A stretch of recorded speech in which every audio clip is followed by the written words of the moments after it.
Mr. Richard to present his findings of his review, and then Acting Chief Fitch will respond, and then at the conclusion we'll make the floor available to questions. And following that, I think Mayor Woodside would be available for a scrum. So, Mr. McPherson. Thank you, David. Spring of last year, I was asked by the former police chief, Barry McKnight, to take responsibility for an internal review after the criminal libel charge against Mr. Leblanc was not pursued by the Crown. And as a result, the city engaged Mr. Bernard Richard to undertake this review, and today we're asking Mr. Richard to present the report to the public. And, it will be made available as of this time, so I'm going to let Mr. Richard give an overview of his report, and then, as David mentioned, we'll open it up for questions. Hello everyone, and welcome. Vous êtes les plus bienvenus, évidemment, et je pourrais répondre aux questions en français ou en anglais, selon votre choix. Your Worship, ladies and gentlemen.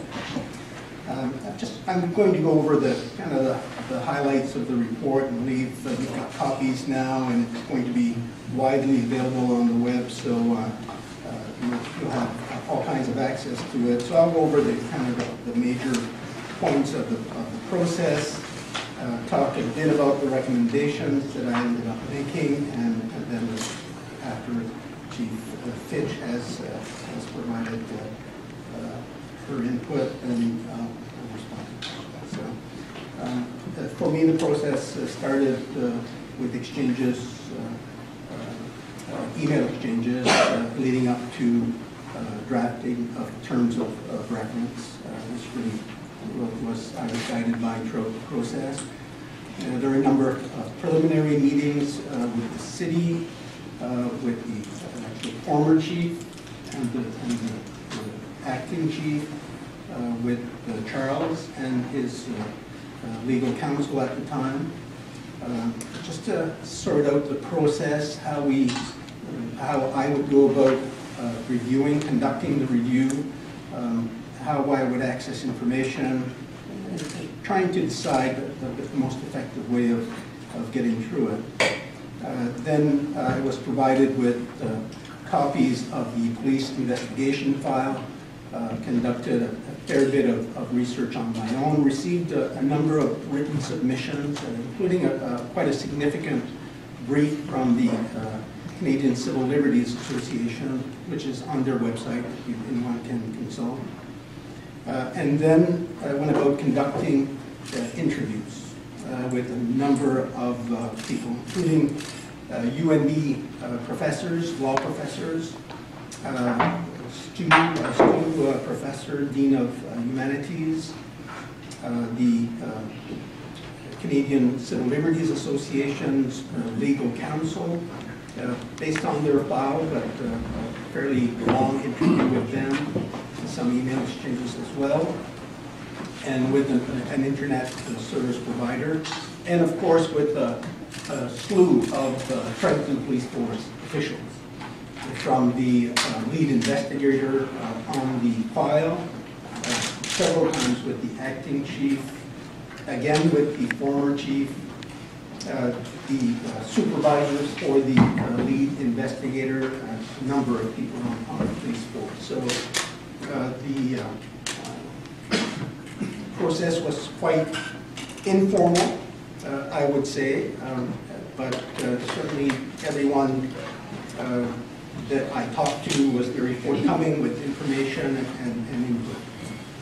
And then finally, I proceeded to think about possible recommendations and went about writing the report that you have in front of you. I based my review on 5 questions. They're laid out in the report. I raise the questions and try to respond to them. And they are, I'm sorry if they're cold, I'm not emotional. The first question, should the Fredericton Police Force have undertaken an investigation of the alleged victim's complaint given the history of its relationship with Mr. Leblanc? And my answer to that question is no. I really felt that this is an investigation that should have been farmed out. The history was such that numbers of interactions between members of the force and Charles in a variety of circumstances, including some pretty difficult situations. I think back to the nightclub incident, for instance, where an officer ended up being charged. I mean, there was just too much history for me to really allow Charles Leblanc in particular, but really many people to believe that it could be, that the investigation could be completely independent.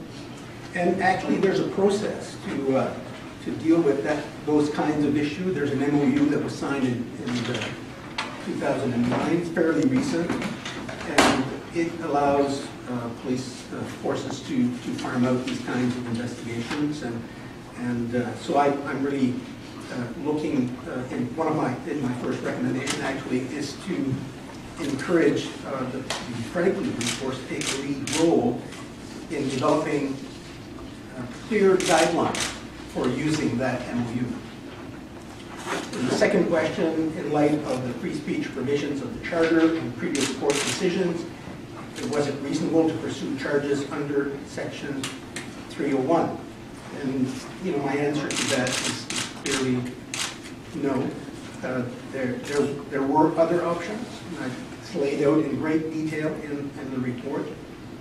301 has been found to be unconstitutional in a number of provinces, including New Brunswick. We found out in the course of our, quite accidentally, a young lawyer working, which I engaged in this process, living in St. John, happened upon a case, the Osborne case that was decided several years ago, where the Court of Queen's Bench found that 301 was unconstitutional in New Brunswick as well. So it really wasn't an option. There might have been other options. Section 300 has been, right up to the Supreme Court, has been found to be constitutional, so that might have been an option. It's a much harder one to prove. The threshold is higher. You have to prove that the publisher knew that the information was false, but published anyway in order to damage the reputation of the victim. And that's harder to prove than 301. So as far as 301 goes, I think it was pretty clear from the onset that that wasn't going to play out.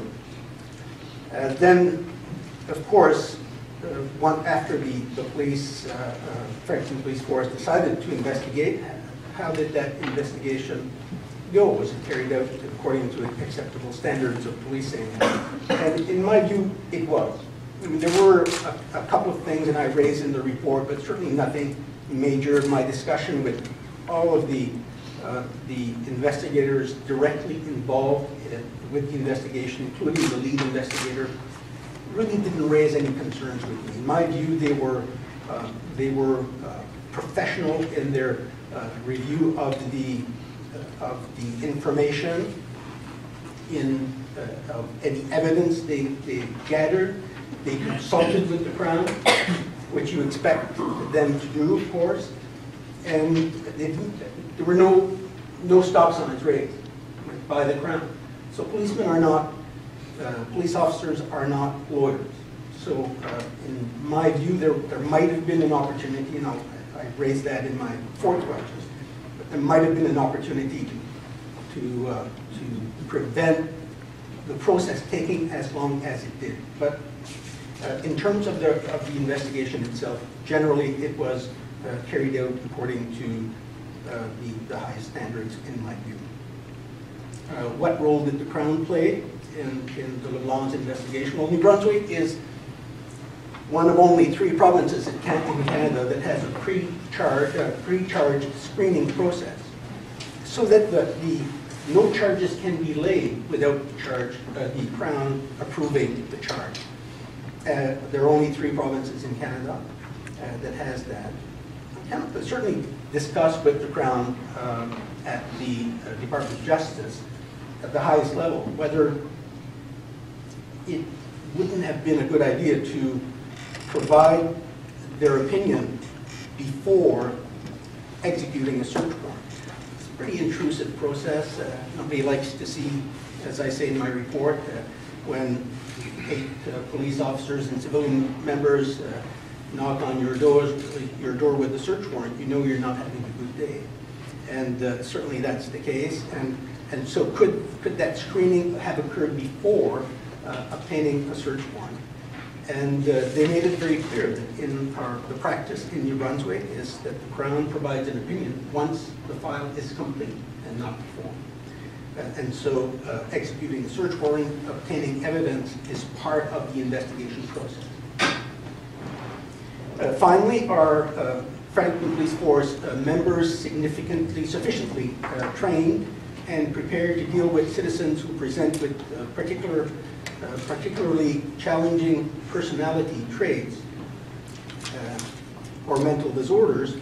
And the answer, again, is my feeling was that they are not. And I would say that based on my experience on the Ashley Smith case, in other words, I've done previously as the Ombudsman and Child Advocate, I would say that's generally true, and the courts talk a fair bit about this, that there are members of the public that provide particular challenges to policing and prison guards as well, and that police and guards are not sufficiently trained to deal with those kinds of situations, and that they require more training. In fact, a number of my recommendations deal with that.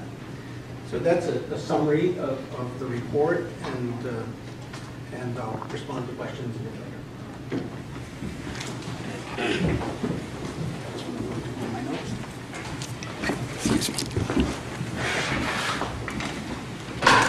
Thank you, Mr. Richard. First and foremost, I'd like to thank Mr. Richard for preparing a very thorough and independent review of this case. It's a quality review. It's one that he spent a lot of time and effort in his investigation. As Mr. Richard noted, there were 7 recommendations that came out of his 57-page report, in which he recognizes the special challenges that police officers face in this day and age in dealing with people who have certain challenges of their own, whether it be mental health issues, personal issues. Certainly in this day and age of social media, the police are subject to some extra criticism in a very public forum. In this particular case, our officer was a victim of feeling maligned in social media with false accusations being made about him, all of which has been very clearly outlined in Mr. Richard's report. So while he recognized that the police do face specific challenges in this day and age, he also recommended and recognized several areas of improvement. And I would like to say that of all 7 recommendations, I fully embrace them. They are certainly sound and fair recommendations. I see this as an opportunity to improve our service delivery, improve how we respond to certain challenges that our officers face every day. Most certainly on the issue of training, we're always open to enhanced training and providing our officers with the best level of skills and knowledge so that they can perform their duties to the best of their ability. So we certainly embrace all of the 7 recommendations. We will be looking at some policy review, and if there's necessary amendments to be made, we'll certainly move quickly on those issues, and also we'll follow up with any necessary training, both with respect to dealing with emotionally disturbed persons with special challenges, as well as any policy amendments that are made will ensure that our officers are fully aware and instructed on that. I'd like to say that to date we have embarked on some changes already. In 2012, our entire police force was required to take a course online through the Canadian Police Knowledge Network dealing with emotionally disturbed people. Our officers have gone through that particular training. And we've developed a partnership with the Fredericton Mobile Crisis Unit, which has been used with much success already in our unique partnership with them in assisting officers in proper communication with clients in the community. Of particular note, I noticed that Mr. Richard's recommendation talked about the need to support police members in our organizations when they're faced with these types of criticisms or when they're falsely maligned in the community. Very delicate, of course, to balance out due processes and investigations and not divulging information with being very transparent and supportive of our members going forward. So it is a delicate balance, but I certainly take his recommendation that our officers are being flesh and blood. They can too be victimized in our communities, and it's important that they receive the level of support that they need and deserve within the organization. Further to that, Mr. Richard again has fully outlined the case and the facts very thoroughly, and I think that there's a need to visit those specific points. Thank you. Okay, we're going to open up questions, and I guess I'd ask you to direct your question to Mr. Richard or the chief, and we'll just open it up. I haven't read this thoroughly, obviously, but it seems to me, I can't find it now, but somewhere in your report, Mr. Leblanc, you said that the constable who made the libel complaint was also the officer who ticketed Charles initially and started this, didn't speak with you. Did I see that in there somewhere? Yes, you did. I'm sure you did. Did that strike you as strange that he wouldn't speak with you? Oh, well, certainly it's something that I brought up several times with the acting chief. I think that both the constable or Mr. Leblanc declined my invitations to meet with me. Was disappointing. I mean, not in terms of the review itself, because after all, I was investigating the police investigation, right? So I had the very thick file.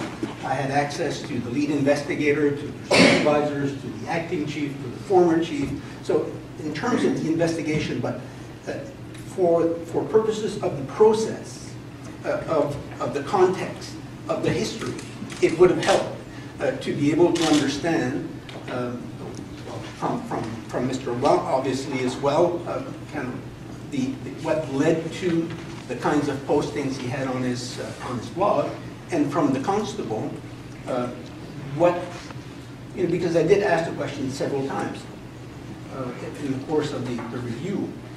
The constable was participating in an operation on King Street.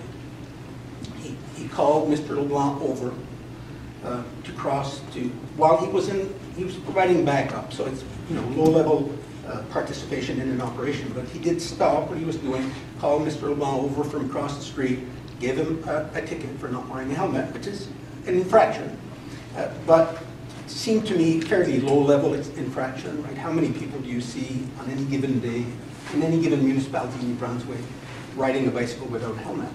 Not advisable, but it happens, and they don't always get tickets. So that was obviously curious to me, and certainly part of the file, because Mr. Leblanc had raised the possibility that it was payback, retribution, right, for past relationships and dealings. So it would have been helpful to try and sort that out.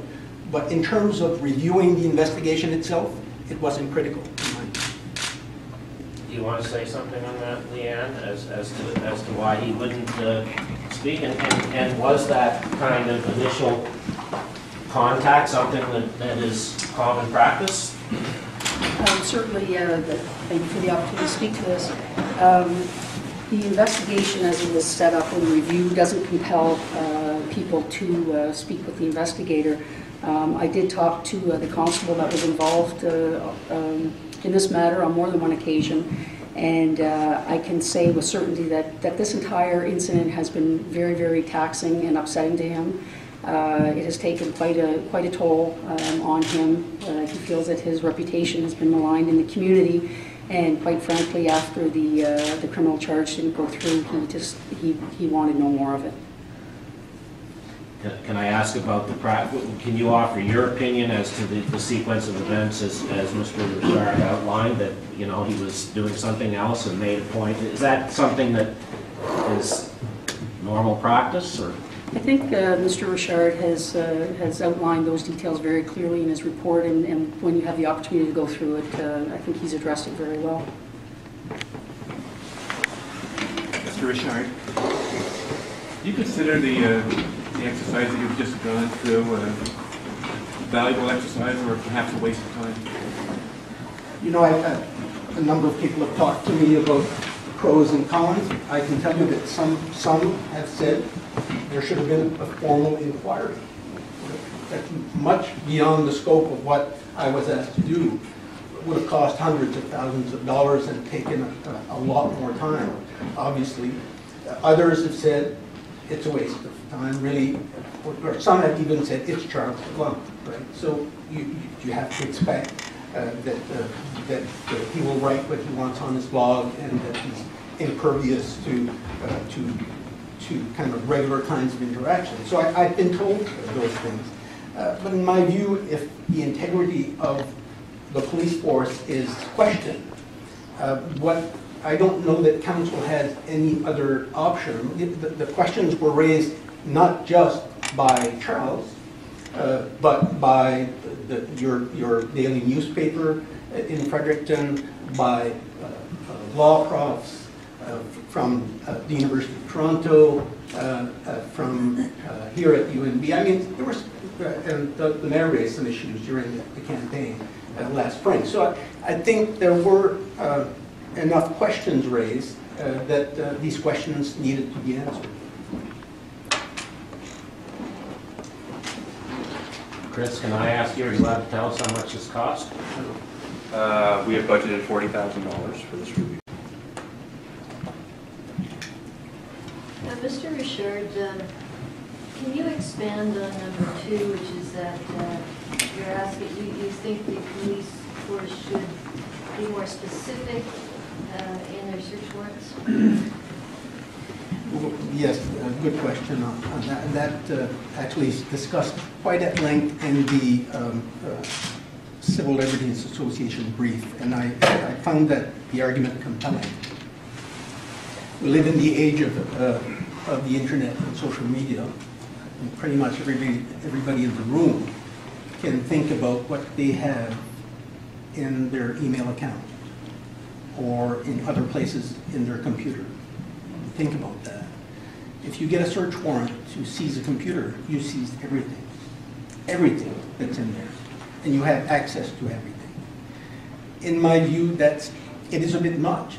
It's legal, but in my view, there is a need. It's, well, I think beyond the scope of my review, but I think there is a need to require more specific requests when you're obtaining a search warrant for a computer, for electronic equipment, because there are things, if you're investigating a particular complaint, you don't need everything that's in the computer, but if you have a search warrant to seize a computer, you have everything.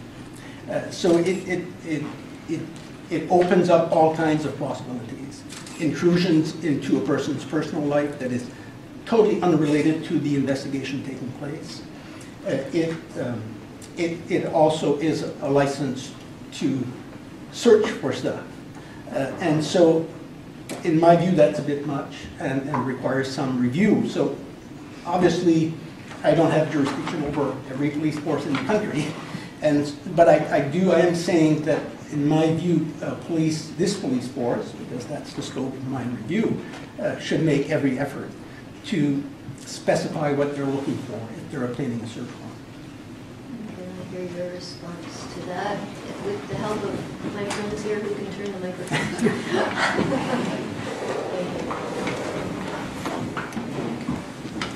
Again, I won't delve too deeply into the contents of the report, but I can say that in the Criminal Code of Canada, in our policies and procedures, we have very strict parameters that we have to work within to get a search warrant. And our court system is very thorough in ensuring that all elements of a search warrant are contained. I think that Mr. Richard raises a very interesting point that in this day and age of computers and social media, this is something new that we need to catch up with in terms of narrowing that scope. The only analogy I could make for you is if we have a search warrant to go into a specific location to find something specific, it's very narrow on the search warrant. But in this case, we have a search warrant to seize a computer. So I think that there is room for improvement in that area to narrow those fields going forward. How would you categorize, in hindsight, the decision of the police to pursue this in the first place? Back to my comments initially, we had an officer who felt victimized by social media attention that he was receiving. He felt that it was damaging his reputation and his effectiveness to do the job in the community as a police officer. Hindsight's a wonderful thing. I have full and complete confidence in the ability of our investigators within the force.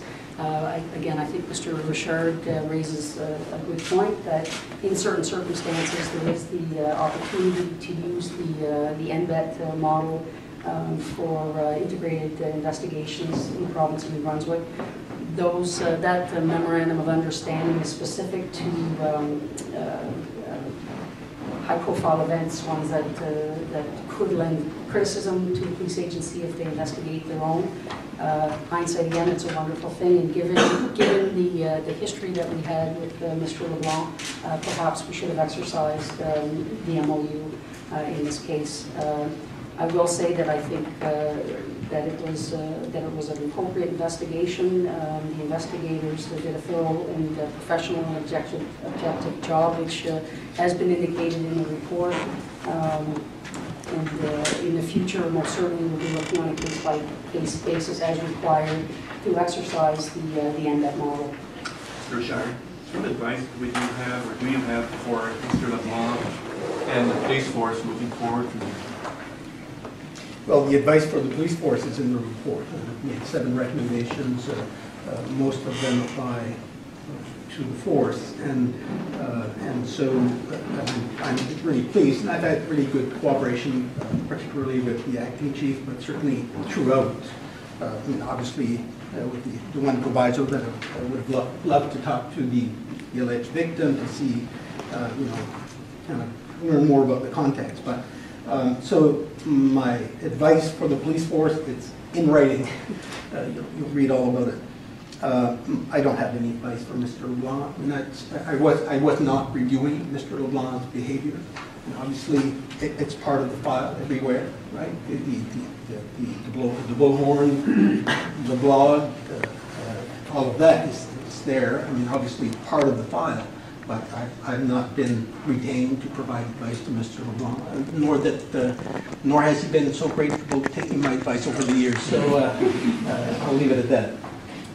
Could you, if everyone else has finished their questions, I need to, I'll send over to the top. There is another question over here, but I'll finish with the media first, and then I'll respond as long as you need to. Yes. No further questions from. I have a question from the media. Media. Yes. I'm an instructor at the New Brunswick Community College School of Journalism, but I've been a journalist for 30 years. The police department has made quite a big deal, really, about the fact that this police officer felt victimized and that his reputation had been damaged. As a journalist, I would not publish or broadcast something that would be libelous or slanderous. If I did, I knew that there would be civil options available to that person. Why, in this case, was civil action not taken as opposed to a police raid on the man's home? You know, that option was there, is there. I guess I'll rely on the Supreme Court of Canada. In the Lucas case, they make it very clear that even though there is a civil option, it doesn't eliminate the criminal law option, and that the civil law option is often not, it's there, but it's for most ordinary citizens to hire a lawyer, to sue civilly. It's not something that's within the reach of most people, and then the court says that, and the court also says that when your defendant is penniless, to use the word impecunious, then it really isn't an option as well. But in any event, it doesn't eliminate the criminal law option when that's there. Does it excuse the fact that there was a police raid because it's the only option available to make up the officer's mind? My sense of it is that, and we say in the law, you can't choose your victims, right? You can rear-end somebody, and you call the insurance, and the cars are repaired. There's no physical damage or injury. You rear-end someone else, and that person has a nervous breakdown. You can't choose your victim, and so in this case, you had an alleged victim who was filing a complaint. And how can you, if you're a police officer, faced with a complaint, you can say, and I heard it within the police force, right? We're police officers, we need to be able to kind of suck it up, and because that's expected of us, we can expect that we'll be criticized, and people will say all kinds of things about it because it goes with the job. But you don't choose your victims. And in the face of a victim who feels that he's been maligned, then I think there's an obligation to investigate. What happens with the investigation, it's the same with every other investigation. One final question that perhaps is more for the police department is who did this police officer himself play a role in making the decision to raid Mr. Leblanc that day? And if not, who did? Absolutely not. He had no part of the investigation. We treated this as we would any complaint. I will say, and it's in the report, that the officer had made an initial complaint earlier when things were heating up, and an investigation was launched by our Criminal Investigations Division by a lead investigator who has no personal ties whatsoever to this officer other than they work for the same organization. And at that time, the threshold was not met for criminal investigation, and that case was closed. A short time later, as things continued to heat up, the officer came back again as a complainant, as a victim, who lives in our jurisdiction, and was very, very concerned and asked again that the matter be investigated.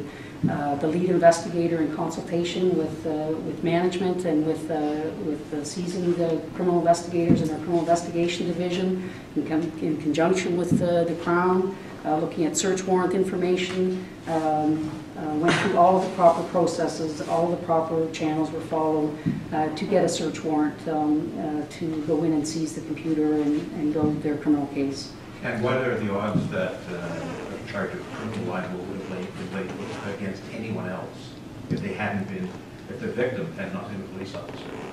Again, that's spoken to. I did ask for statistics on that over the past several years, and I can't recall now, but it's all in the report, and you can get a copy of that. Went back several years, and I think there were 12 libel complaints over the years, and none of them led to actual charges being laid. So there were a number of complaints, and they were investigated. But the investigations did not lead to an actual charge. Did you investigate the fact that the Fredericton Police Force? Just an instant, Sean. You had another. Just want to finish with the media, and then we'll go on to any other questions, and I'll start with Charles after that. So you have a. I just need it in French. The top three. Yes, go ahead. Oh. I have a question for yourself, sorry. Yes, on go the ahead. police side. Because as Mr. Richard had cited, you know, the police and guards dealing with mental disorders and mental illnesses has been, you know, in the media for some time now. Is there any plan for the future? Do you guys have any ideas as to how you're going to train? You mentioned the course, but is there more you can do? Absolutely, and thank you for asking that question. The Canadian Association of Chiefs of Police have identified for some time that police officers dealing with some of these more complex situations is a really unique challenge. And it requires extra skill sets to deal effectively and communicate effectively with the folks that have certain challenges. We have identified that. We identified that even prior to the report coming out, which is why we entered into the mandatory training for our staff and this past year.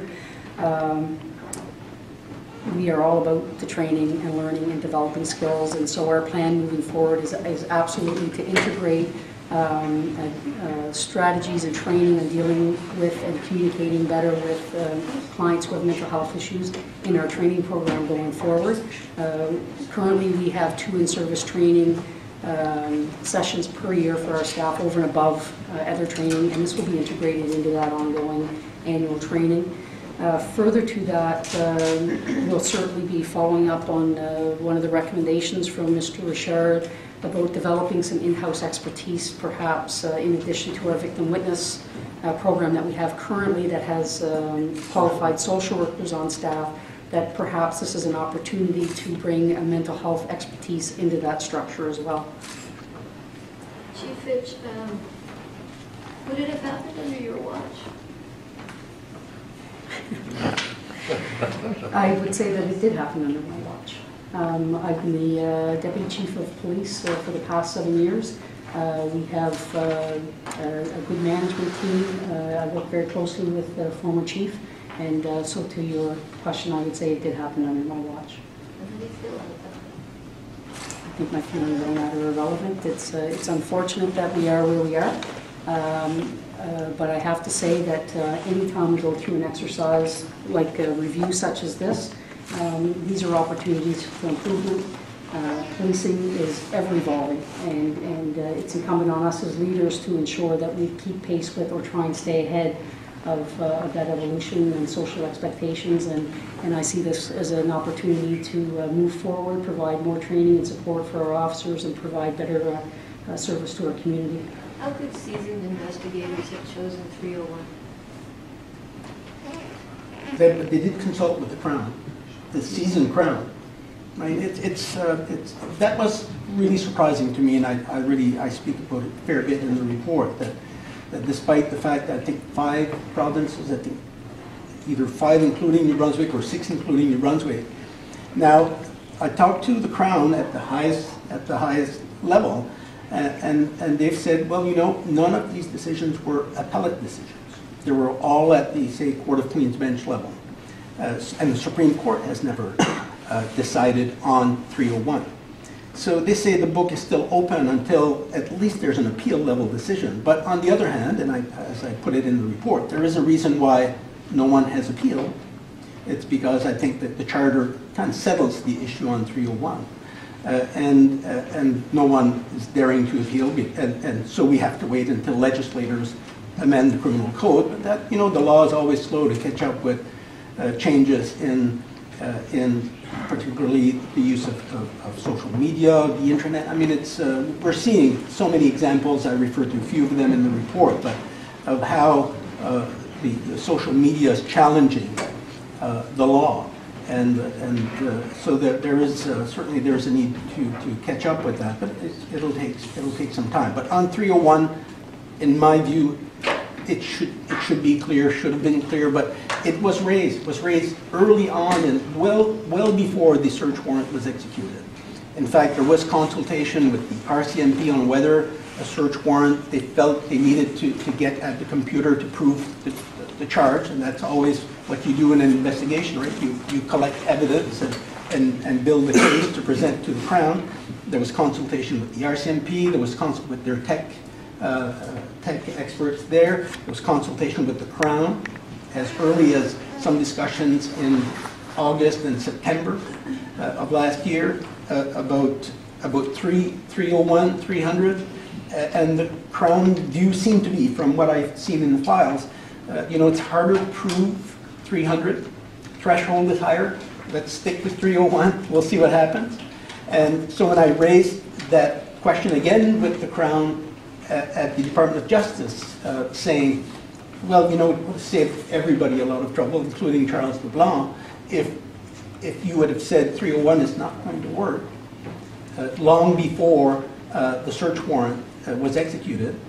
Well, the response was, we need a complete file before we give our opinion, and even if they had been investigating under Section 300, which has been found to be constitutional by the Supreme Court, they would have needed to collect the same evidence. They would likely have gotten the search warrant. Getting a search warrant needs approval by the Crown. It needs approval by a provincial court judge. So this wasn't a police decision. Obviously, they were investigating, and I think under some pressure. If you have a colleague who feels that they're being victimized, and their reputation is being torn apart, and they're saying you have to do something about this, I think there is some pressure there to investigate. But there are safeguards along the way. None of these worked until the very last moment, and I think that's to some extent regrettable, but on the other hand, I think, again, it's my view, if we had not been in a pre-charge jurisdiction, the charges likely would have been laid. I don't think he would have been found guilty, but that's a whole other story. But I think there is a really good chance, given that the victim was insistent, whether it's a police officer or not a police officer. I'm sure you deal with victims all the time. And so I'm not sure that it would have changed anything in terms of executing the search warrant, because they needed to establish the evidence, and that required getting the computer. Perhaps we could move on to some French questions, and then you can speak more. And there are some other questions over here that I can deal with separately once these... Just for Legend, if you could just outline the top 3 points that you made in your review. Je dirais le premier point, c'est que l'enquête policière dans ce cas ici n'aurait pas dû être gérée par la force policière de la ville de Fredericton. À mon avis, l'historique entre Charles Leblanc et les agents de la force policière de Fredericton est tel que ça aurait été difficile de convaincre le public que l'enquête pouvait être totalement indépendante et impartiale. Et ça aurait été, à mon avis, plus prudent de demander à une autre force de mener l'enquête. Deuxièmement, à mon avis, l'enquête elle-même a été menée de façon tout à fait correcte. Les techniques policières ont été suivies. Il y a eu toutes sortes de consultations avec la GRC, par exemple, avec les procureurs de la Couronne, tout au long du processus, pour l'obtention du mandat de perquisition, par exemple, quant à décider quelle partie du code criminel serait utilisée. Beaucoup de consultations, et dans ce sens-là, je pense qu'il y a vraiment peu à reprocher à la force policière. Finalement, c'est évident que, et ça j'en ai parlé à plusieurs reprises dans le passé, dans mon rôle d'ombudsman et défenseur des enfants, il y a un nombre grandissant de personnes qui posent des défis particuliers aux forces policières. Parce qu'ils souffrent de troubles de santé mentale, par exemple, de comportement, et que ça exige une approche autre que l'approche policière traditionnelle. Et à mon avis, j'en ai fait même une recommandation dans le rapport, il serait important pour la force policière de Fredericton et les autres aussi de le considérer, mais d'embaucher des membres civils avec des formations très particulières, soit des travailleurs sociaux, soit des psychologues, des gens qui peuvent venir en renfort aux policiers lorsqu'ils font affaire avec des individus, des membres du public qui ont des défis particuliers. know there are some other, Charles, I know everybody wants to hear your question. No, I just want to ask you, when you investigated, did it go through that the police force is working for Dan Bissière as the legislator? Dan Bissière phoned the police. He told them to give me a ticket to ride a bicycle on the sidewalk. And I turn around, I give 2 tickets, I give 2 a video and a picture of politician jaywalking, and they didn't do anything. Therefore, setting up a double standard between the rich and the poor. Did you investigate that? I didn't investigate that in particular. I investigated the investigation on that incident, the one where you were ticketed for not wearing a helmet. And so, I know... Monsieur Bissière calling the police, telling them to give me a ticket. Did you investigate that? Well, I did see in the file that there had been complaints from Dan Bissière about your blog and the contents of your blog. So that certainly was part of what I saw when I looked at the files. But it wasn't relevant to this particular review, so I didn't spend any time. The police hunted me down 11 o'clock at night to give me a ticket because they see me ride a bicycle 9 days earlier by Dan Bissière. That's what started my protest with Leblanc. You didn't look into that? But that's another issue. You know, I wanted to talk to you, Charles, right? I wrote to your lawyer on August 23rd saying, I'd like to meet with Charles. I offered 3 different dates, and he answered saying, Charles has asked me to tell you that he doesn't want to because the city, they want to pay me a lawyer. Well, that's what it issue. is. So if I had had the opportunity to meet with you, we could have discussed all of the other issues. So it would have changed your opinion on it? I don't know that it would have. There's no way I can tell. Thank you very much.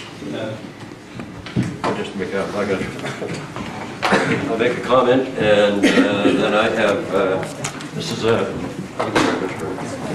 is a comment on behalf of my council colleagues. First of all, I want to take this opportunity to thank Mr. Richard. I think it took somebody that the public could have a lot of faith in, a man who has a reputation of being fair. That's precisely why he was retained to do this. I'm very happy with the report and with the thorough manner in which it was presented. I would also like to say on behalf of council that we accept this report and accept the recommendations, and certainly look forward to Acting Chief Fitch, who will be working with the force to implement those. Let me say on a personal note that we are living in a very different time, and I think as a result of that, regardless of its police or any other part of our organization, that there's an evolutionary process to try and keep up with the times that we are in. And there are many, many challenges. Not to say that any part of our organization is perfect. However, I would say that we as a council are prepared in the event that there are any criticisms, that we want them dealt with in a public and a very transparent manner. It's not to say that we influence or want to know the outcome prior to going into this. Matter of fact, Mr. Leblanc and I go back a long ways. I haven't even spoken to him since he was retained. Richard. Richard, what did I say? How far back? I don't know which one of you I insulted. I'm sorry, Bernie. Bernie, okay. Well, you see Chuck there looking over. Anyway, what I'm about to say, and what I meant to say was, you know, despite the fact that Mr. Richard was retained, and him I go back a long ways, I haven't even talked to him, nor has any member of council. When we decided to undertake this process, what we wanted was an investigative report that comes back with recommendations on how we can be better in serving the public interest. That's precisely what we've got. Not sugar-coated. It is what it is. We accept it, and we look forward to moving ahead and being a better organization for it. So, I do have another session to go. We do go back a long ways. I have to call you Bernie. That's what I know you as. I've been called worse. I know you have. But you know, you bring a lot of credibility to the table. There could have been somebody else sitting up here and people would have left the room and there would have been doubt in people's minds. With you and the reputation that precedes you, I feel that we have dealt with this fairly, and that's all that council has wanted from the outset. And you've delivered, and I appreciate that. We'll be criticized because we spent money. We would have been criticized if we didn't spend money. I certainly take full responsibility on behalf of council to say that this is the right thing to do. We did what we thought we should do. I'm pleased that we've done it, and I'm very pleased with the outcome, and I'm pleased that our chief, who is in an acting position, is taking this in a positive light. And I still stand by our police force 100%, and they will get better. They will learn from this, and they will take it seriously, and I think we as a community will be a much better place for it. So, Mr. Richard, merci, monsieur. Okay?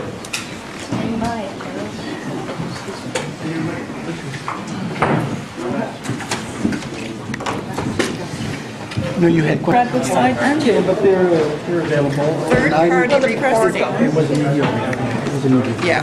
Third-party. The public doesn't matter? The public's opinion doesn't matter? The public does, but it was a media briefing. But I'm available to answer any questions of individuals. My question was on third-party reporting of bylaw infractions.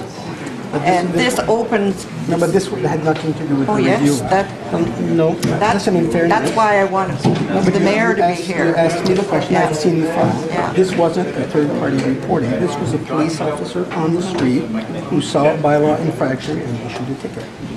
So that had nothing to do with third-party reporting. This incident took place in front of King's Place, where a police officer saw someone not wearing a helmet and issued a ticket. It's an infraction.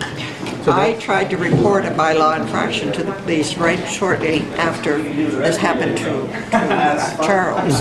Because I see people riding on the sidewalk every day without helmets. Of course. And I understood that this report came from Mr. Boursier. No, that's not the case. It's not the case? No, well, you read my report, and the facts are there. The officer was on King Street, saw Charles on the other side of the street, riding his bicycle without helmet. It's a bylaw infraction. He issued a ticket. So it wasn't a third-party report. It wasn't? No. But that goes on in this town, and I think that opens, that's why I wanted the mayor here, but... My question, sorry. That's okay, I'm done. My question is, Charles's blog site is in the public domain. Everything he says is in the public domain. As a member of the public, what really concerns me is that the police had to force entry to his home, search and seize, with 8 officers or so there, when they already had everything that they were alleging was criminal libel. Yeah. So why was it so heavy-handed? My question is, why did the police not go to Charles, say, hey, you're going to come for questioning. We want to know what else you've got. Mm-hmm. Why was it so heavy-handed and so offensive? Because his charter right is to be protected from unlawful search and seizure, which it turned out to be, because 301, they should have known. If the police are not lawyers, they should at least know the law. And they consulted with the Crown, and the Crown, that's in the file, it's very clear in the file. The Crown said you have to gather the evidence. Part of that is seizing the computer. So that was, So why couldn't they go and speak to him? That's not illegal search and seizure. But why, well, it turned out to be an unconstitutional charge anyway, that they were pursuing him on. And that's not settled. Right? It's my opinion that it is unconstitutional. It's Well, been the Crown found to be agreed. The unconstitutional. Crown agreed. The Crown Police agreed have not agreed. to pursue the charge.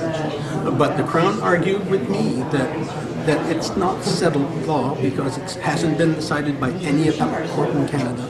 And no province is bound by Court of Queen's Bench level decisions in other provinces. So technically, it's not settled law.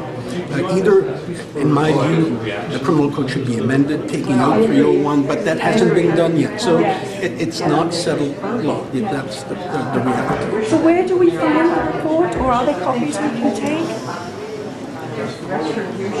Right here. Thank you very much. I had a couple of questions too. Have you addressed the issue of the relationship between the police and the Crown and how they are working together to target people? Well, there is a chapter on the Crown's involvement, but it's more from a police investigation perspective. You know, how does that work, and when do they consult the Crown? And we have a pre-charge, as I've said, pre-charge screening process here in Brunswick and I think BC and Quebec. So I talk about that and whether that could have avoided the search warrant, for instance, which I agree. I mean, it's very intimidating at the best of times. 6 police officers, 2 civilian members of the RCMP knock on your door and say we're executing a search warrant. Right. It's not an easy thing. I mean, I just put myself in Charles' place. It's no fun, certainly. Now, it is kind of the process we use in our criminal investigations. But was the relationship recognized? I mean, that they were working together, because it's still happening. And when is it going to stop? Oh, but they do work together. That's why we have... Yes, but they work together to hurt people, to target people. That I didn't Just see. a week ago. That I didn't see any evidence of that in my investigation. Well, see, I filed a complaint against an officer to the police commission. Right. It landed on Leanne Finch's desk. Right. My husband received 2 letters. One letter saying if he doesn't pay a $50 meter fine, he's going to jail for 4 days. The other one says if he doesn't pay a $25 meter charge, they're selling his car. These are bylaw tickets. The Crown is working with the police to fabricate. These are illegal actions. These are not. I don't know. You can't put somebody in jail for a meter, not writing on this file. I don't know anything about Right, that. I know, but I'm just saying that as an example. It's clear that the Crown and the police are working together. But they do work together, and that's part of our system. But not to target or to attack. In the way they I mean, should. that they shouldn't be doing that, and that's not the purpose of the process. But it seems It's to that way determine- because this officer, when he went to his superior and said, I am upset, I'm distraught, Charles Leblanc put some things on his blog about me. Why did that supervisor not say to him, oh, it's Charles Leblanc, he's doing his job? I mean, when I was attacked by 7 men, police officers, I was told they were doing their job. When they stripped me naked and beat me, they were doing their job. So why wasn't this officer, who is so distraught over a comment on a blog, why wasn't he told Charles was doing his job? We don't know everything that was said to the police officer because clearly, from what I could find, it's obvious to me that the police officer was told, listen, you're a police officer, suck it up, right? Suck it up. Those exact words were used. It's pretty much what I was told. Right? And so that you're not a police officer, so it's a different test in my view. But for a police officer to be criticized, including on a blog, it's to some extent to be expected. It's part of the job. They have to intervene in tough situations sometime, and sometimes they sometimes cross the line. That's been found many times across the country. So to some extent, I think they do have to suck it up, or just to say it's Charles Leblanc, and Charles is going to do what Charles does, and you just have to live with it. Now, but you can't force a victim, any victim, to accept that judgment, right? You can't. It just say seems you're like a going double to do it, standard. and this is an order, right? I mean, this officer is upset about an action, you know, and all the guns are pulled. But in the report, I'm upset about but all the something that guns were happened to not me. pulled, right? Because in this The case, case file as is closed. as I said during the press briefing, if it had been up to the police, I think charges would have been laid. The Crown cut it off, right? So in this case, the Crown said, no, But what frightens- the charge is not going to stick, and we're not going to approve it. What's frightening is that it took the CCLA stepping in, because I know how the Crown operates too. Yes. And it's evil. And the CCLA stepped in, and it took 3 months or so after the CCLA said this is unconstitutional. Actually, more than the Before- CCLA, the UNV, Yeah, Profs, and others. Took a lot of convincing. So basically, I think Gordon if Graham, is it if Graham they Gordon, hadn't- the former city councillor wrote about it, we might have talked about it. So I Yeah, think- but I think if all those people hadn't stepped in, he'd be in jail.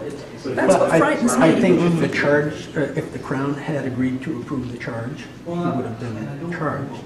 I don't think he would have been found guilty because the process is such that once you get, because there's an ongoing, very long, detailed police investigation, but the discussion on the law only takes place at the very end. And if the Crown had said, or even the Crown, which happens sometimes, right? Someone is investigated for murder and the Crown says, we're not going to prove this, we're going to charge manslaughter with lower charge. Yeah. Well, the Crown might have said, listen, 301, it's not going to stick, let's charge with 300, which has been found to be constitutional by the Supreme Court. So they could have said that, but they didn't. Yeah. So, I mean, I think a lot of things might have happened. I mean, I was presented with the file as it took place. I felt, I told the Crown, I think it would have, in this case, given Charles' notoriety and his history with the police force, it would have been useful to do a review of the law before the search warrant. Because when the police decided to get his computer, they needed to have the Crown approve that, they needed to have a provincial court judge approve that, they got that done. In my view, it's such a robust intervention that it would have been, given that 301 is so obviously not available anymore in Canada, that they should have given that opinion at that time. There was one other thing, correct me if I'm wrong, but the CCLA, I believe they also criticised the police because the constable in question was part of the group that actually did the search and seizure. No, he wasn't. I asked for that specifically, and I saw the list of all of the officers. Okay, because there was some words, something they said no, was a conflict. And they don't mention that in their brief. Their brief is available online. They spend a lot of time saying that they should have taken a non-criminal law approach. Yes. That the police force should have said, listen, obviously, if you're a policeman doing community policing and you're accused of being a sexual predator and that children are not safe, it's pretty serious, right? You would be, anyone would be upset. So they should have given him all the support he said he needed, and they should have responded to Charles' blog, perhaps. Now, I do say in my report, bloggers are bloggers.